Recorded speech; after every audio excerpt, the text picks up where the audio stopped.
안녕하세요, 구독자 여러분. 저는 결혼 6년 차, 아이 없이 이혼한 30대 후반의 평범한 직장 여성입니다. 저는 이혼하고 나서 사랑에 대해 회의적인 사람이 되었어요. 특히나 남녀 간 사랑이라는 게 참 그렇더라고요. 죽고 못 살 만큼 좋아서 결혼까지는 했지만 헤어질 때는 남보다도 못한 것이 부부 사이라는 걸 저는 경험으로 알았습니다.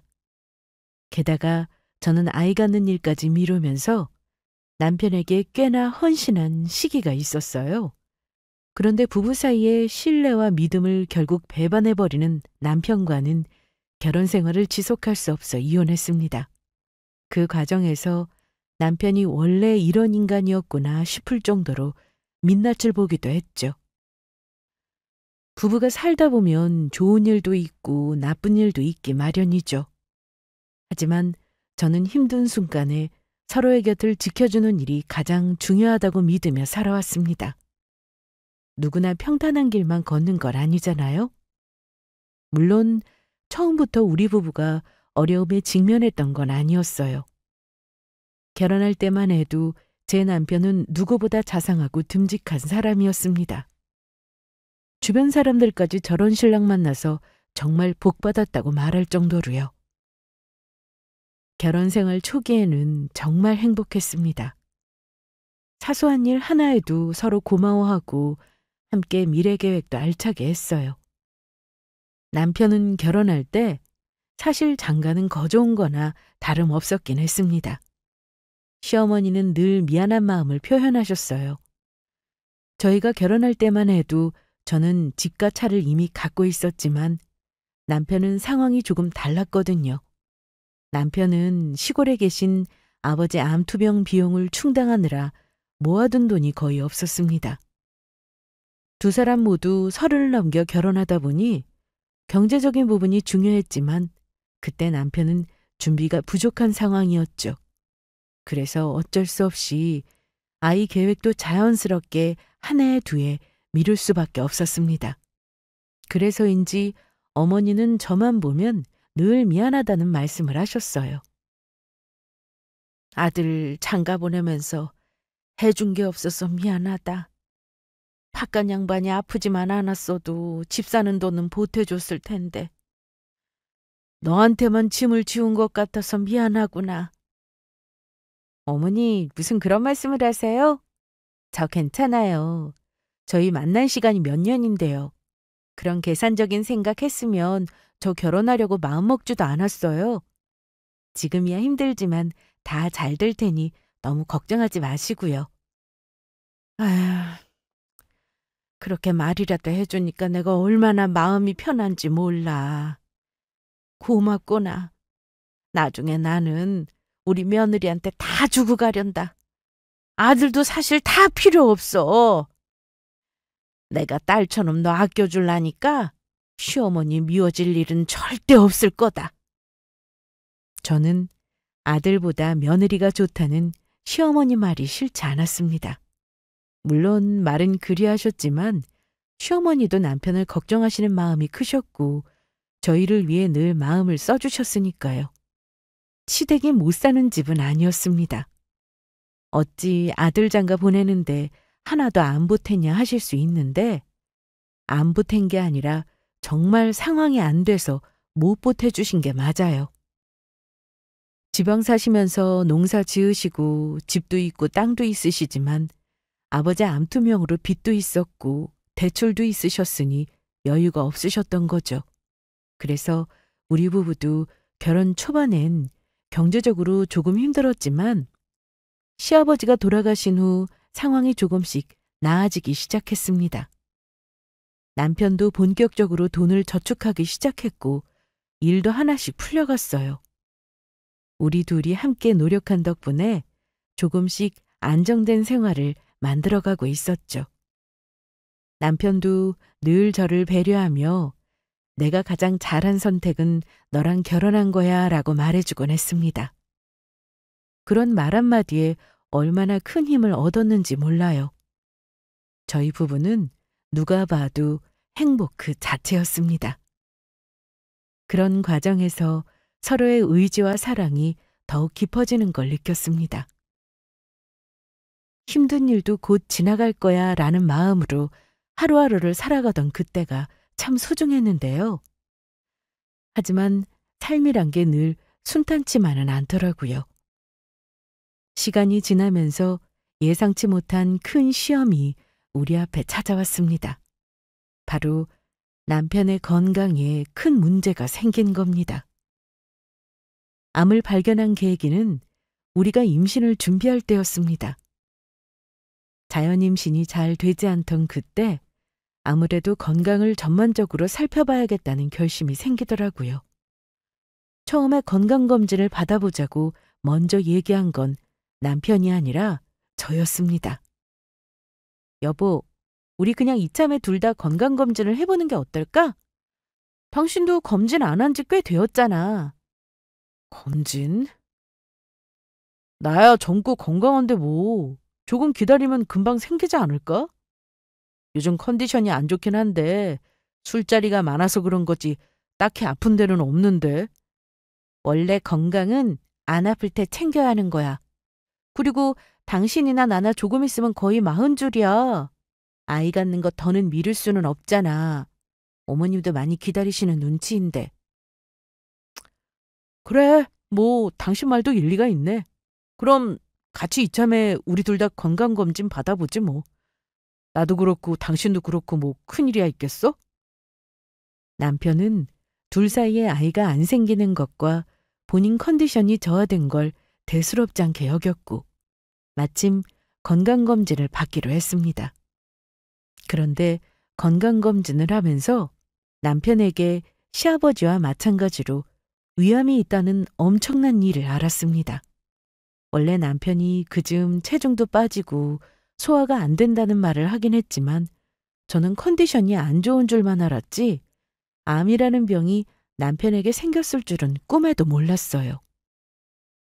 아이 계획을 위해 함께 건강검진을 받기로 한 건 순전히 좋은 미래를 준비하기 위해서였는데 암이라뇨. 우리 둘 다 30이 넘어서 결혼했으니 아이 문제를 더 미룰 수 없다는 생각에 큰 병이 있을 거란 생각은 전혀 하지 못했습니다. 그때만 해도 우리가 검진을 통해 무엇을 마주하게 될지는 꿈에도 몰랐죠. 건강검진은 무사히 진행되는 듯 했습니다. 저는 위와 대장까지 모두 검사를 마쳤지만 별다른 이상이 없었습니다. 남편은 내시경을 받고 잠시 회복실에 누워 있었고 저는 이미 수면에서 깨어나 옆에서 남편이 깨어나길 기다리고 있었어요. 그런데 담당 의사가 긴 얼굴로 남편의 위 내시경 사진을 들고 오더니 아주 신중한 표정으로 입을 열었습니다. 저기 김민호 씨 가족분 되시죠? 조금 전에 내시경 검사를 하는데 모양이 안 좋은 혹이 발견되었어요. 사진을 보니 아무래도 암이 의심됩니다. 추가 정밀 검사를 받아보시는 게 좋겠습니다. 오늘 아예 추후 검사 일정을 잡고 가셔야겠네요. 순간 제 머릿속이 새하얘졌어요. 남편은 수면에서 깨어나 갑자기 암이 의심된다는 말을 듣고 당황한 얼굴로 저를 쳐다봤지만 말이 나오지 않는 것 같았습니다. 저보다야 당사자가 가장 놀랄 일이니까요. 암이요? 선생님, 지금 우리 남편이 암이라고 하셨나요? 제가 겨우 입을 열자 의사는 고개를 끄덕이며 더 자세한 설명을 이어갔습니다. 아무래도 초기는 지난 것 같아 보인다나요? 조직 검사를 위해 조직을 떼어냈지만 다른 곳에 혹시 전이가 있는지 검사를 해야 한다고 했습니다. 남편은 그 자리에서 얼어붙은 채 아무 말도 하지 못했어요. 순간 시간이 멈춘 듯 했습니다. 남편은 그 자리에서 얼굴이 하얗게 질렸고 저는 멍한 상태로 그 말을 받아들여야 했어요. 병원 문을 나서자마자 남편이 제 손을 꼭 잡으며 떨리는 목소리로 말했습니다. 여보, 너 어떡해? 나 죽는 거 아니야? 내가 암이라니. 나 그동안 아무런 증상도 없었는데 암이 말이 되는 거야? 저는 간신히 떨리는 손으로 남편의 손을 잡고 눈물을 참으며 말했습니다. 그 말을 듣는 순간 가슴이 철렁 내려앉았지만 저는 애써 침착한 척 남편을 위로했습니다. 여보, 괜찮아. 우리 이겨낼 수 있어. 당신은 내가 무조건 낫게 해줄 거야. 그러니까 걱정 마. 우리 일단 다른 큰 병원도 같이 가서 다시 검사해보자. 검사를 다시 한들 무슨 소용이 있겠어? 사진을 보니 내가 봐도 이상한데. 여보, 나 어쩌면 좋아. 우리 어머니 혼자 계시는데 나까지 암으로 잘못되면 어쩌지? 걱정하지 마, 여보. 같이 노력하면 나쁜 병도 충분히 이겨낼 수 있어. 나 절대 당신 포기 안 할 거야. 그러니까 더 이상 약한 소리 하지 말자. 암 진단을 받은 후 남편은 완전히 무너졌습니다.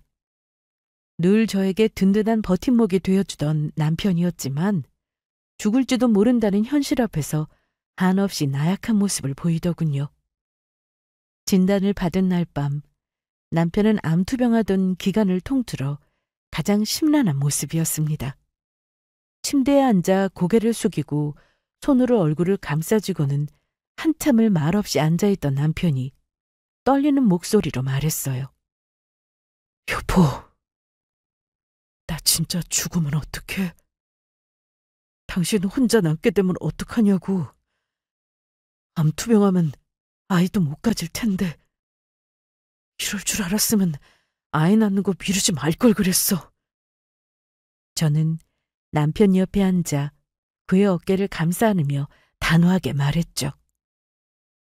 여보, 그런 소리 하지 마. 우리는 이겨낼 수 있어. 아직 치료도 안 했는데 그런 약한 소리 할 거야?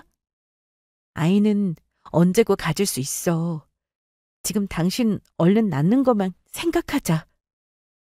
하지만 남편의 눈에는 두려움과 불안함이 가득했습니다.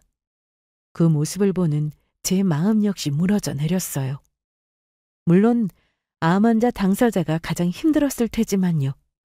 그런데 더 마음이 아팠던 건 시어머니의 반응이었습니다. 시아버지도 암으로 돌아가셨는데 아들도 암이라니요. 암 진단 소식을 들은 어머니는 전화를 통해 흐느끼며 말씀하셨어요. 어떻게 이런 일이? 왜 그런 것까지 지 아비를 닮은 거야? 하나뿐인 내 아들이 내가 대신 아프면 좋을 텐데. 어미야, 이를 어쩌면 좋으냐. 내가 너한테도 미안하고 우리 아들도 불쌍하고 너무 마음이 안 좋아. 그래도 다행히 초기래 어머니. 제가 어떻게든 어머니 아들 살릴 테니까 지금 울고불고 하실 거 없어요. 요즘 의료기술이 엄청 발달해서 초기 암은 암도 아니래요, 어머니. 하지만 어머니는 돈 걱정까지 하며 한숨을 내쉬었습니다. 아휴, 병원비도 만만치 않을 텐데. 이게 다 무슨 죄냐. 너희 힘들까 봐 걱정이다. 병원비라도 보태면 좋으련만. 내가 집이든 땅이든 팔아서라도 부담 덜어줄 테니 걱정 말어. 저는 차분히 어머니를 안심시켰습니다. 어머니, 걱정 마세요. 병원비도 문제 없으니 너무 마음 쓰지 마세요. 어머니가 힘내주셔야 그이도 힘을 낼 수 있어요. 어머니 돈은 놔두셨다가 어머니 노후에 쓰셔야죠. 그이도 모아놓은 돈도 있고 보험도 있어요. 네가 나 안심시키려고 하는 말인 줄 다 알아. 네 시아버지도 암 환자였는데 내가 설마 모르겠니? 아무튼 나도 나 몰라 알 생각은 아니니까 너야말로 혼자 다 감당하려고 하지 말어. 그래도 시어머니는 아들 간병을 저에게 다 떠넘기는 분은 아니셨습니다. 저는 이혼한 지금도 시어머니에게는 감사한 마음이에요. 남들은 고부 갈등이니 뭐니 이혼할 때 결국 팔이 안으로 굽는 법이라고들 하지만 시어머니는 경우가 있는 분이었습니다. 어쨌든 그날 이후 제 일상은 완전히 달라졌습니다. 매일 새벽같이 병원에 가고 치료 중인 남편의 곁을 지켰습니다. 링거 바늘이 꽂힌 남편의 손을 잡으며 힘들어하는 남편에게 힘을 주려고 애썼죠. 여보, 오늘도 잘 버텼어. 너무 잘하고 있어. 조금만 더 힘내자. 응? 남편은 그 힘들다는 항암과 수술을 하면서도 잘 버텨줬습니다. 남편은 아주 초기암은 아니어서 직장도 휴직을 해야 했고 기존에 누리던 개인적인 취미나 생활은 거의 포기하고 암 환자 수칙을 철저히 따라 생활했어요. 본인의 의지가 가장 중요한 법인데 남편은 낫고자 하는 의지가 아주 강했습니다. 당신이 있어서 정말 다행이야. 알지? 나 당신 없었으면 정말 얼마 못 버텼을 거야. 정말 고마워, 여보. 고맙다니. 아직 그런 말하긴 일러. 다 낫고 나서 고맙다고 해. 그럼 나도 당신한테 큰 소리 칠 수 있겠다. 우리 부부는 힘들지만 하루하루를 버텨나갔습니다. 눈앞에 닥친 고난 속에서도 저는 남편에게 지켜야 할 희망이 되어주기로 결심했기 때문에 남편의 식사며 병원 일정이며 챙기는 일이 힘들게 느껴지지 않았어요. 거의 저의 일상은 남편 간병으로 바뀌었다고 해도 과언이 아니었습니다. 암이라는 병이 결코 우습게 볼 병은 아니더라고요. 암성 통증으로 힘들어하는 남편을 보면 마음이 찢어졌습니다. 본인이 오롯이 감당해야 하는 고통이니 같이 나눌 수가 없다는 게 참 마음이 아프더라고요.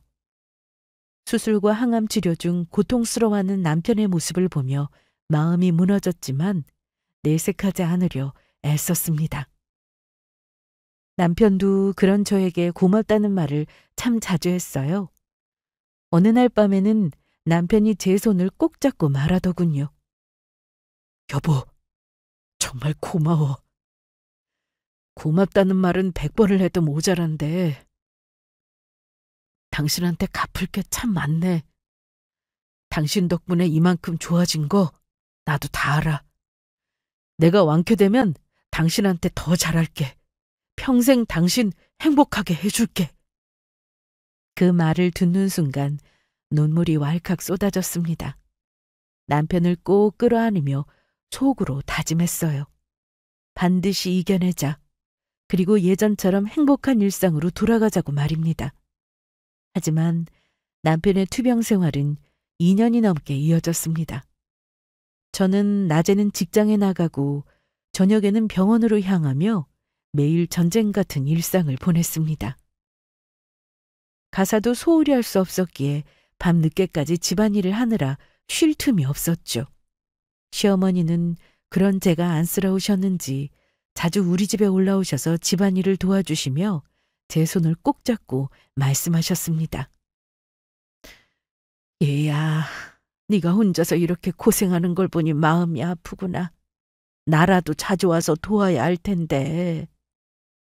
저는 피곤한 얼굴로도 억지로 웃으며 대답했죠. 어머니가 이렇게 도와주셔서 얼마나 힘이 되는지 몰라요. 감사합니다. 저도 괜찮아요. 너무 걱정 마세요.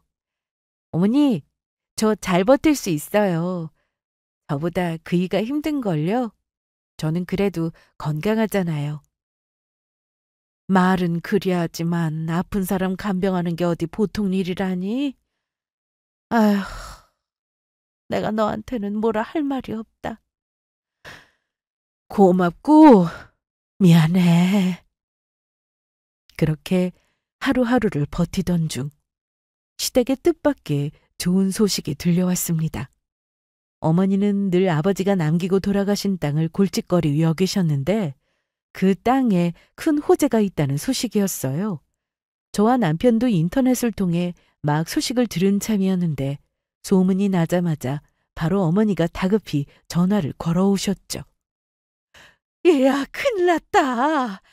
아주 큰일이지만 이렇게 좋은 소식이 또 내 인생에 있을지 모르겠어. 너 얘기 들었니? 글쎄 우리 동네 개발된다고 소문이 났어. 내가 가지고 있던 땅값이 엄청나게 올랐다더라. 민호 아빠가 세금만 나가는 쓸데없는 땅만 남겨놓고 가는 줄 알았더니 이렇게 도움이 되는구나. 어머니 축하드려요. 저희도 막 소식 들었어요. 그동안 애 많이 쓰셨는데 아버지가 아마 어머니한테 큰 선물 하나 남기신 것 같네요. 그러게나 말이다. 나도 드디어 니들한테 도움 좀 줄 수 있겠구나 싶어. 남편도 어머니 땅이 올랐다는 소식에 오랜만에 환한 얼굴로 어머니와 통화하며 말했습니다. 엄마, 진짜예요? 그동안 세금만 나가는 애물단지 땅이라고 걱정 많으셨는데 이제 한시름 놓으시겠어요. 벌써 땅값이 들썩들썩 한다면서요. 우리 엄마 이제 복부인 되셨네. 오래간만에 가족들에게 들려온 좋은 소식인지라 다들 들떠 있었습니다. 그런데 며칠 후 어머니가 땅 문제로 상의할 것이 있다고 하시며 직접 올라오셔서 말씀하셨습니다. 어머니는 호재가 있는 땅이 수요가 있을 때 빨리 팔고 싶어 하셨어요. 내가 그 땅을 팔아서 너희한테 보태주고 싶다. 특히 며느리 내가 민호 간병으로 고생이 많은데 조금이라도 도움됐으면 좋겠어. 지금도 거의 10배가 올랐다니까 내 노후도 걱정 없고 니들한테도 보탬이 될 거야. 어떠냐 내 생각이. 땅이란 게 그래. 이런 일이 없으면 쉽게 팔 수도 없거든. 어머니의 진심 어린 말에 가슴이 뭉클했지만 저는 남편과 함께 어머니 땅 파는 문제를 신중히 상의했습니다. 남편과 저는 일단 어머니 땅을 당장에 파는 건 반대했어요. 조금 더 시간을 두면 더 오를 게 눈에 보이는데 너무 성급히 파는 것 같았거든요. 엄마 마음은 충분히 알겠어요. 근데 호재도 있고 당장 땅 사겠다는 사람이 있다고 지금 당장 팔아버리긴 조금 아쉬워요. 개발이 본격화되면 땅값이 더 오를 가능성도 있잖아요. 나는 좀 더 가지고 있다가 처분했으면 하는데 이 사람 생각도 저랑 같아요.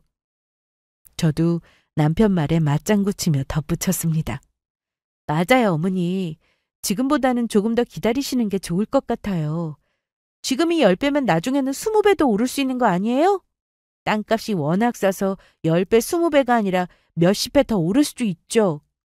지금 참으면 나중에 어머니도 더 큰 이익 보실 수 있을 거예요. 지금 당장 경제적으로 힘든 상황은 아니니까 어머니도 조금 시간을 두고 생각해 보세요. 어머니는 한동안 생각하시더니 고개를 끄덕이셨습니다. 그래, 어쩌면 너희 말이 맞을지도 모르겠다. 더 오를 수도 있는 문제긴 하지. 나중에 오르고 나서 땅 치고 후회하긴 싫구나. 좋아. 그럼 니들 말대로 조금 더 기다려보자. 이렇게 시댁의 땅 이야기는 잠시 접어두기로 했습니다. 남편도 잠깐이지만 희망적인 이야기에 힘을 얻은 것 같았고 저도 앞으로 더 나은 날이 올 거란 작은 기대를 품게 되었습니다. 제가 어머니 땅이 욕심이 나서가 아니에요. 집안에 큰 돈이 들어온다니까 당연히 가족으로서 기분이 좋았던 거죠. 어머니도 돈 때문에 걱정이 늘 한가득이셨는데 걱정을 덜었으니 제 마음도 덩달아 편했고요. 그리고 또 다른 경사가 바로 찾아왔습니다. 남편의 길었던 항암의 여정을 마무리하던 날 의사가 기쁜 소식을 전했기 때문입니다. 모든 결과가 좋습니다. 이제 완쾌 판정을 드릴 수 있을 것 같네요. 그동안 환자분도 환자분이지만 보호자님도 제 말 따라주느라 참 애 많이 쓰셨습니다. 남편분, 아내한테 앞으로 잘하셔야겠어요. 아무튼 축하드려요. 우리 1년 후 정기검진에서 다시 봅시다. 순간 남편의 얼굴에 안도와 기쁨이 스쳤고 저는 눈물을 흘리며 남편의 손을 꼭 잡았습니다. 그동안 애쓴 것이 하나도 수고롭게 느껴지지 않았어요. 그저 완쾌되었다는 의사 말에 기쁠 뿐이었습니다. 이제 우리 부부도 남들처럼 예전의 평범한 일상으로 돌아갈 수 있다는 사실이 꿈만 같고 행복했습니다. 여보, 드디어 해냈어. 내가 그랬지? 당신 내가 꼭 낫게 하겠다고? 그동안 힘들었을 텐데 정말 잘 버텨줘서 고마워. 남편도 눈시울이 붉어지며 저를 바라보더니 말했죠. 당신 없었으면 못했을 거야. 다 당신 덕분이야. 정말 고마워, 여보. 내가 앞으로 당신한테 다 갚으면서 살게. 저한테 몇 번이고 앞으로 자기가 잘하겠다는 걸로 갚겠다는 말을 하더군요. 저는 부부지간에 빚진 것처럼 말하지 말라고 했습니다. 뭐든 저에게 갚을 필요 없이 그저 남편이 제발 없이 건강하기만 하면 될 것 같은 마음이었습니다. 한동안은 남편과 그동안 못했던 운동도 하고 여행도 다니며 완쾌의 기쁨을 누렸어요. 하지만 그 기쁨은 오래가지 않았습니다. 흔히들 화장실 들어갈 때 마음과 나올 때 마음이 다르다고 하잖아요. 남편이 완쾌 판정을 받은 후 그 말이 딱 맞는 상황이 펼쳐졌습니다. 처음엔 모든 게 괜찮아 보였어요. 하지만 시간이 지나면서 남편의 태도가 이상하게 변하기 시작했죠. 그 변화는 미묘한 순간들에서 느껴졌습니다. 남편은 예전처럼 저를 다정하게 대하지도 않았고 제가 무언가 말해도 무심하게 흘려드는 경우가 많아졌습니다. 뭐가 잘못됐나 싶어 여러 번 고민했지만 딱히 외부 요인 같은 건 보이지 않았어요. 여자가 생긴 것도 아니었고 바람의 징후도 없었으니까요. 하지만 분명히 느껴졌습니다. 남편이 저를 홀대하기 시작했다는 걸요. 그러던 어느 날 저녁 식사 중 남편이 뜬금없이 의미심장한 말을 꺼냈습니다. 솔직히 이제는 당신이랑 나랑 비교할 수 없는 위치에 있는 것 같아. 그 말을 듣고 무슨 뚱딴지 같은 소리인가 싶어 저는 젓가락을 내려놓으며 남편을 바라봤습니다. 뭐? 당신 지금 그게 무슨 뜻이야? 비교할 수 없는 위치라니? 남편은 잠시 머뭇거리더니 대수롭지 않다는 듯 웃으며 말했습니다. 뭐, 이제 나도 어머니 땅 때문에 꽤 재산이 생겼잖아? 솔직히 말해서 더 이상 당신한테 꿀릴 것도 없고 사실 그동안 내가 당신한테 돈으로 꿀린다는 생각 때문에 제대로 말 못한 게 많아. 남자 입장에서는 돈이 힘인데 당신이 돈줄을 쥐고 있으니 나도 그냥 당신 말 듣고 산 거지. 그 순간 머릿속이 하얘졌습니다. 남편의 말 속에는 마치 제가 그동안 경제적으로 우위에 있었기 때문에 남편을 깔보았을 거라는 뉘앙스가 담겨 있었어요. 난 당신이 그런 생각하는 줄은 꿈에도 몰랐어. 이제 나한테 꿀릴 게 없다고? 게다가 내가 돈줄을 쥐고 있다니? 내가 언제 당신 무시하는 그런 생각이라도 했다는 거야? 남편은 고개를 저으며 태연하게 말했습니다. 그냥 예전에는 네가 가진 게 많아서 늘 네가 날 좀 내려다보는 느낌이었거든. 근데 이제는 그럴 필요 없잖아. 나도 이제는 어머니한테 물려받을 재산 있으니까 큰 소리 칠 수 있지. 안 그래? 그 말을 듣는 순간 그동안 제가 남편을 위해 얼마나 희생하고 노력했는지 모두 헛된 일이 된 것만 같았습니다. 내가 당신을 내려다본다고? 내가 당신 병 간호하면서 우리 미래를 위해 함께 노력했던 게 다 그런 식으로 보였던 거야? 나 참 기가 막혀서. 당신 갑자기 이러는 진짜 이유가 대체 뭐야? 그런 식으로 말 돌리지 말고 솔직히 말해봐. 저는 남편이 갑자기 태도가 바뀐 진짜 이유가 있을 거란 생각에 솔직히 말하라고 다그쳤습니다. 하지만 남편은 말없이 고개를 돌렸고 저는 더 이상 대화를 이어나갈 힘조차 없었습니다. 그날 밤 침대에 누워 천장을 바라보며 처음으로 이 사람이 나와 같은 길을 걷고 있는 게 맞는 걸까 하는 생각이 들었습니다. 그날 이후 거의 1년이 넘게 남편과 저는 예전과 달리 대면대면하며 지냈어요. 그동안 남편은 회사에 복직도 했고 일상을 거의 찾은 듯 보였습니다. 다만 철저히 관리해야 함에도 슬슬 예전처럼 담배도 피우고 술자리도 하더라고요. 식생활도 제가 신경 써주기 전대로 돌아가고 있었지만 저는 남편이 미운 마음에 잔소리도 하지 않았습니다. 그러다가 드디어 우리 두 사람 사이에 터질 것이 터지고 말았죠. 평소처럼 저녁을 준비하고 있는데 남편이 다가와 진지한 얼굴로 할 말이 있다고 하는 겁니다. 여보, 나랑 얘기 좀 할까? 이제는 더 미루지 말고 결정해야 할 것 같아서 말이야. 저는 남편 말에 왠지 모르게 불길한 느낌이 들었습니다. 무슨 말? 나 당신이 원하는 대로 잔소리 하나 안 하고 모든 걸 당신한테 맞춰서 살고 있잖아. 여기서 더 뭘 원하는 건데? 남편은 바로 대답하는 대신 식탁에 앉더니 무겁게 입을 열었죠. 이혼하자. 내가 원하는 건 이혼이야. 우리한테 애가 있는 것도 아니고 나눌 재산이 많은 것도 아니잖아. 당신 알지? 상속재산은 부부가 이혼해도 재산 분할 대상 아닌 거. 순간 머리가 멍해졌습니다. 들고 있던 수저를 내려놓고 남편을 바라봤죠. 뭐라고? 이혼? 갑자기 무슨 소리야? 결국 당신이 원한다는 게 정말 나하고 이혼하는 거였어? 남편은 눈을 피하며 차분한 척 말을 이어갔습니다. 사실 내 입장에서는 암 낳고 나서 새 인생 사는 거나 마찬가지야. 게다가 우리 어머니 땅값이 50배나 올랐어. 그런데 솔직히 말해서 그 돈을 너랑 나눠 쓰고 싶지는 않아. 당신한테 위자료는 줄 만큼 줄 테니 우리 그냥 이쯤에서 이혼하자. 당신한테 고마운 마음 그건... 그 말이 끝나자마자 제 손이 떨리기 시작했습니다. 저도 어머니 땅이 예전 남편이 투병할 때보다 거의 50배 가까이 올랐다는 건 알고 있었어요. 하지만 이혼을 요구하는 이유가 자기 어머니에게 상속받을 땅을 저와 나누고 싶지 않아서라니요. 차라리 제가 여자로서 싫어졌다고 하면 더 나았을 겁니다.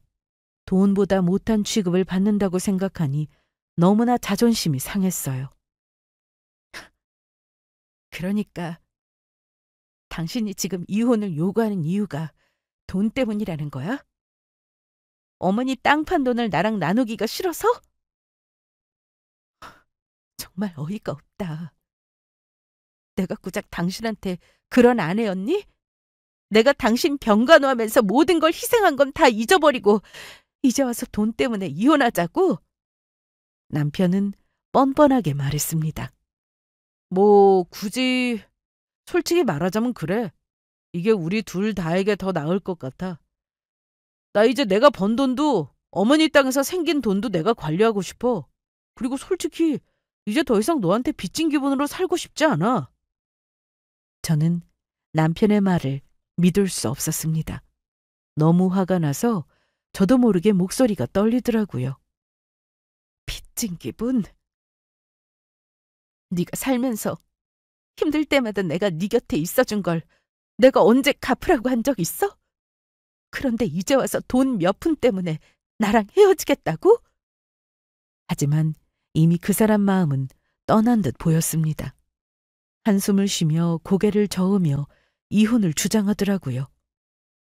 서로 다른 방향으로 가는 게 맞는 것 같아. 나도 내 삶을 좀 더 자유롭게 살고 싶어. 난 더 이상 할 말 없으니까 당신 결심 서면 말해. 그때까진 내가 이 집에 안 들어올 테니까. 남편의 이혼 요구를 듣고 난 후 모든 희생과 헌신이 무너져 내리는 기분이 들었습니다. 남편의 완쾌가 우리의 새 출발이 될 줄 알았는데 오히려 배신으로 돌아온 겁니다. 집을 나간 남편은 여자가 있는 건 아니더라고요. 왜냐하면 어머니에게 연락이 왔기 때문입니다. 전화를 받자마자 어머니의 한숨 섞인 목소리가 들려왔죠. 어머니는 아들에게 자초지정을 들었다고 하시면서 저에게 안타까운 목소리로 말씀하셨습니다. 내가 아무리 설득을 해도 그놈이 말을 듣지 않아. 그놈이 너한테 이혼하자고 했다며? 내가 아무리 설득을 해도 그놈이 말을 듣질 않네. 너한테 정말 면목이 없다. 저는 어머니를 안심시키려 했습니다. 어머니, 이건 부부 사이의 일이에요. 어머니께서 마음 너무 쓰지 않으셨으면 좋겠어요. 하지만 어머니는 한층 더 안타까운 목소리로 말씀하셨습니다. 그놈이 요즘 나한테 땅을 팔아달라고 얼마나 조르는지 몰라. 그동안 내가 부모로서 제대로 해준 게 없어서 미안했는데 그런 마음이 아주 싹 달아나게 하지 뭐냐. 이젠 부모 자식도 없는 놈처럼 나한테 폐악질을 해대더라. 정말이지 내가 너무 가슴이 찢어진다. 너한테 미안해서 어찌할 바를 모르겠어. 폐악질이요? 대체 그 사람이 어머니한테 무슨 말을 한 거예요? 어머니는 씁쓸하게 웃으며 대답했습니다. 내가 그 땅을 팔면 네 인생이 달라진다고 계속 협박조로 말하질 않나. 심지어는 나를 원망하더라. 어쩌다 우리 아들이 이렇게 됐는지 모르겠구나. 저는 한숨을 쉬며 차분하게 말했습니다. 어머니, 그건 어머니 잘못이 아니에요. 어머니가 자책하실 필요 없어요. 어찌됐든 어머니가 땅을 팔지 말고 지키셔야 할 텐데 혹시 어머니 땅 판 돈으로 그 인간이 헛짓거리나 안 할지 걱정이네요. 어머니는 잠시 말을 멈추더니 뜻밖의 말씀을 하셨습니다. 단호한 목소리로 결심을 드러내셨습니다. 내가 무슨 일이 있어도 그놈 뜻대로 두지 않을 거야. 며느리 네가 얼마나 고생했는지 내가 다 알잖니. 그놈이 아마도 고집을 안 꺾을 것 같은데 내가 그대로 보고 있지만은 않을 거다. 어머니 정말 그러지 않으셔도 돼요. 저 때문에 어머니까지 힘드신 건 아닌가 걱정돼요. 건강 해치지 마시고 그냥 지켜만 보셔요. 하지만 어머니는 절대 아들 뜻대로 되게 두지 않겠다며 단호히 말씀하셨습니다.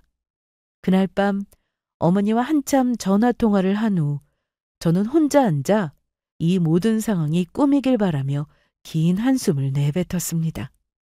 남편은 줄기차게 계속 이혼 요구를 하고 있었고 저도 고민이 깊어졌습니다. 돈을 나누기 싫다고 이혼하자는 사람과 같이 살겠다고 고집을 부린들 무슨 의미가 있나 싶었습니다. 그러고 나서 얼마 후였습니다. 어머니가 갑작스레 연락도 없이 저를 찾아오셨어요. 저는 남편의 이혼 요구에 거의 마음을 정한 상황이었기 때문에 어머니 방문이 마냥 반갑지만은 않았습니다. 얘야, 시간 좀 있니? 나랑 할 얘기가 있어. 그런데 어머니께서는 웬 서류 뭉치를 가지고 오셔서는 저에게 내미셨습니다. 시어머니는 저를 마주보며 눈시울이 붉어진 채 말했습니다. 얘야가 아무래도 이놈이 너랑은 기어이 이혼할 모양이더구나. 내가 널 이렇게 우리 집안에서 내보내게 돼서 정말 미안하다. 네가 우리 아들한테 얼마나 헌신했는지 누구보다 잘 아는. 저는 억지로 웃으며 시어머니를 안심시키려 했습니다. 괜찮아요, 어머니. 제가 선택한 일이니까요. 이제 어머니도 걱정 덜 하셔도 돼요.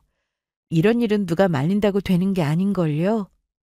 그때 어머니는 갑자기 땅 얘기를 꺼내셨습니다. 사실 네 아버지가 남긴 땅 말이다. 도저히 안 되겠다 싶어서 급하게 내가 땅 명의를 좀 바꾸려고 해. 네 명의로 해줄 생각이다. 오늘 그 얘기하려고 왔어. 저는 깜짝 놀라며 말을 잇지 못했습니다. 어머니, 그게 무슨 말씀이세요? 그건 남편이 받을 땅인데 저한테 주시다뇨. 저 이제 이혼할 거 아시잖아요. 굳이 그러실 필요 없어요. 아니다. 이건 내가 할 수 있는 최소한의 일이고 네가 가져야 할 몫이야.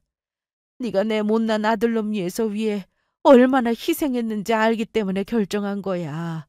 네가 아니었으면 우리 아들은 지금 여기 없었을 거야. 그런데 이혼을 요구하다니. 몹쓸 놈. 내 아들이지만 너무 실망했어. 그리고 그놈이 아무리 발버둥 쳐도 내 결정을 절대 바꿀 수 없다는 걸 알려줄 거다. 저는 시어머니의 말에 감동과 혼란이 뒤섞인 채 대답했습니다.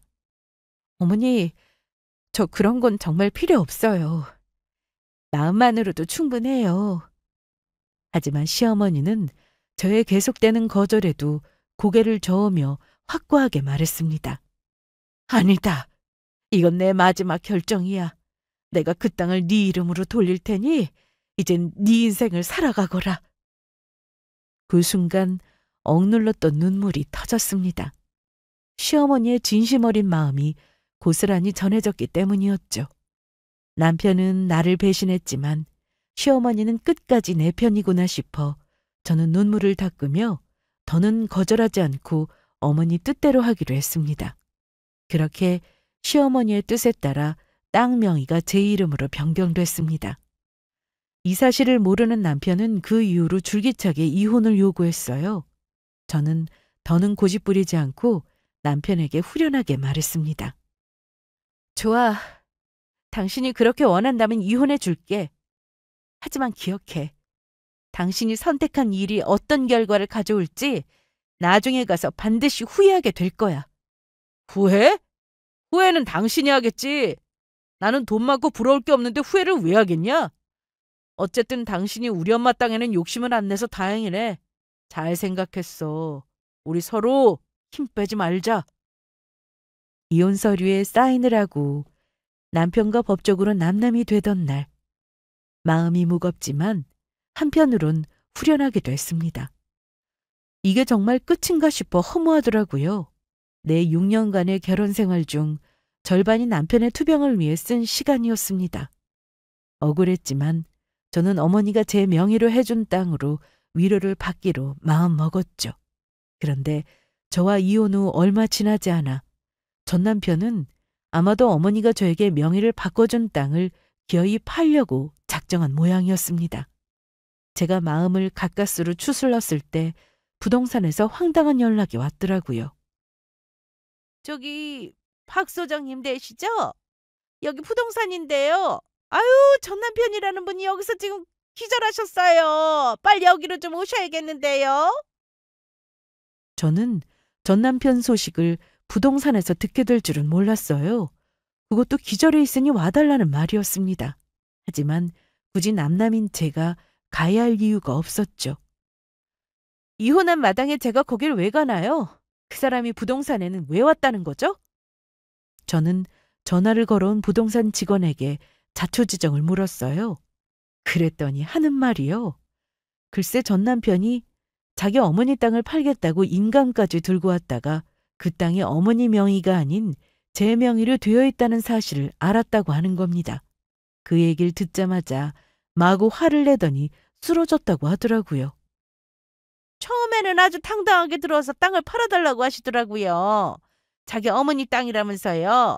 그래서 제가 그 땅은 사모님 명의라고 몇 번을 말씀드리고 등기부까지 떼어서 확인해드렸는데 혼자 막 성질을 내시더니만 혈압이 올랐나 봐요. 바로 쓰러지더라고요. 일단 119 불렀으니 그렇게 하세요, 사모님. 사모님은 그 땅 팔 생각은 없으신 거죠? 절대 팔 생각 없죠. 이제야 제 명이 이은 걸 알았다니 뭐 어쩌나요? 제가 그 사람과는 아무 상관이 없는 남인걸요. 아무튼 119 오면 잘 실어 보내주시고 그 사람 어머니한테만 연락 부탁드려요. 남편은 자기 엄마 땅을 팔러 간 부동산에서 그 땅이 이제는 자기 엄마 명의가 아닌 제 명의라는 사실을 안 모양이었습니다. 그것도 자기 엄마 땅을 함부로 내놓으려고 하다니요. 쓰러진 건 안타깝지만 하나도 걱정되지는 않더라고요. 부동산에서 전화를 끊으며 저는 고요히 미소를 지었습니다. 전 남편이 드디어 그 땅이 내 것이라는 사실을 알았겠구나 생각하니 지금껏 참아왔던 울분이 조금이나마 해소되는 기분이었습니다. 그런데 그 일이 끝이 아니었습니다. 남편이 부동산에서 기절한 후 며칠이 지나지 않아 갑자기 제게 전화가 걸려왔습니다. 화면에 뜬 이름을 보니 전 남편이었습니다. 순간 망설였지만 결국 전화를 받았죠. 여보, 아니 소정아, 나 좀 만나줄 수 있어? 중요한 일이야. 전 남편은 기운이 하나도 없는 목소리였습니다. 저는 차가운 목소리로 대답했어요. 무슨 일이야? 우리 이제 남남이잖아. 만나서 할 말은 없으니까 전화로 해. 전 남편은 다급한 목소리로 말했죠. 제발 부탁이야.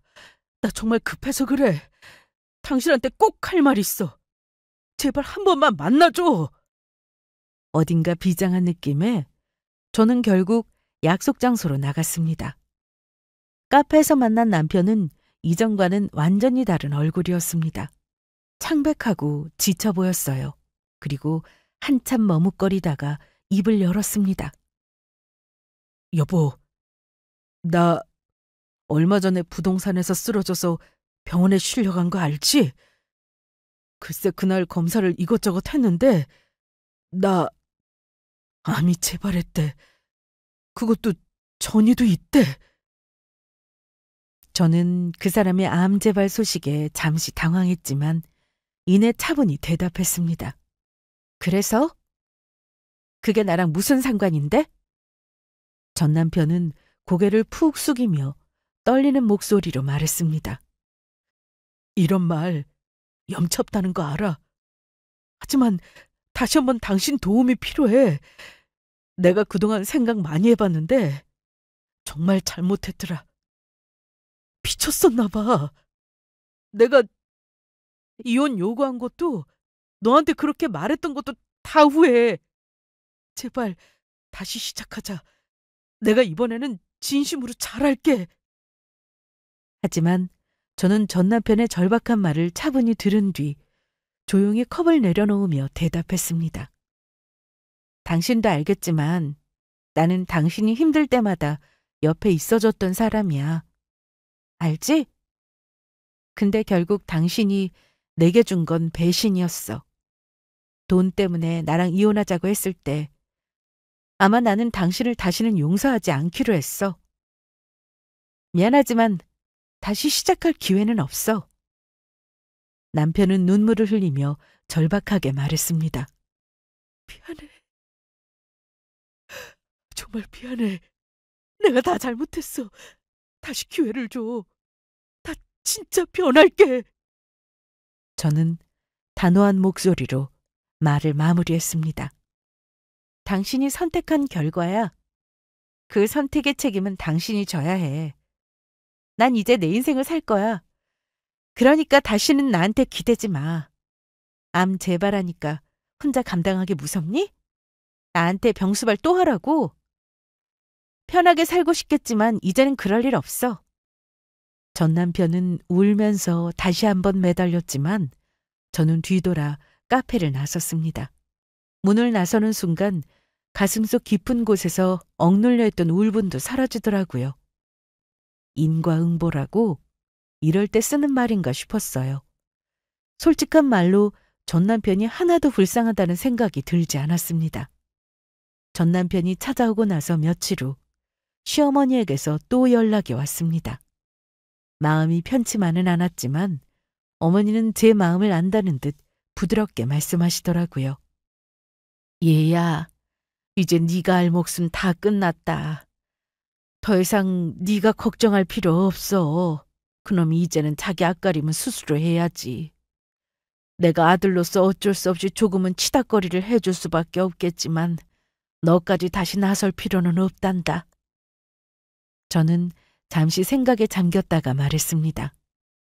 솔직히 조금 마음이 불편하긴 해요, 어머니. 그래도 어머니가 저를 이해해 주시고 이렇게 다독여 주셔서 감사해요. 맞아. 그놈이 결국 제 손으로 자초한 일이니 이제는 스스로 책임을 져야지. 재발한 암 때문에 직장도 그만뒀어. 하지만 내가 아무리 도와줘도 그 이상은 내 몫이 아니야. 얘가 마음 편히 살길 바란다. 어머니는 말은 단호하면서도 저를 진심으로 걱정하는 마음이 묻어났습니다. 어머니, 저 이제 정말 제 인생 살게요. 어머니도 너무 힘들어하지 마세요. 저희 둘 다 각자의 길에서 행복할 수 있으면 좋겠어요. 어머니는 마지막으로 따뜻한 목소리로 말씀하셨습니다. 그래, 우리 신경 쓰지 말고 행복하게 살아. 그 통화를 끝으로 저는 마음속에 남아있던 불편함을 떨쳐냈습니다. 저는 나중에 어머니가 제 명의로 해주신 땅을 처분하면 전 남편 모르게 어머니 노후자금으로 충분히 드릴 생각이에요. 남편과는 남남이지만 이렇게라도 어머니에게 돌려드려야 제 마음이 편할 것 같거든요. 구독자분들도 제 생각과 같을 거라 믿습니다. 누군가는 이렇게 말할지도 모르겠어요. 그래도 남편이 아플 땐 헌신했으니 나중에라도 조금 도와줬어야 하지 않냐고. 하지만 여러분, 제가 받은 상처는 그보다 훨씬 깊었습니다. 사랑과 신뢰를 배신당한 사람에게 다시 손을 내미는 건 쉽지 않죠. 아무리 사랑하는 사람이라도 내 희생을 당연하게 여기는 순간 그 관계는 균열이 생길 수밖에 없더라고요. 여러분도 삶에서 비슷한 상황에 처한다면 스스로의 행복을 잊지 마세요. 헌신은 값지지만 그 헌신이 올바르게 존중받을 때만 진정한 의미가 생기는 것 같습니다. 오늘 제 이야기가 여러분에게 위로가 되었길 바라며 저의 사연은 여기서 마무리하겠습니다. 감사합니다.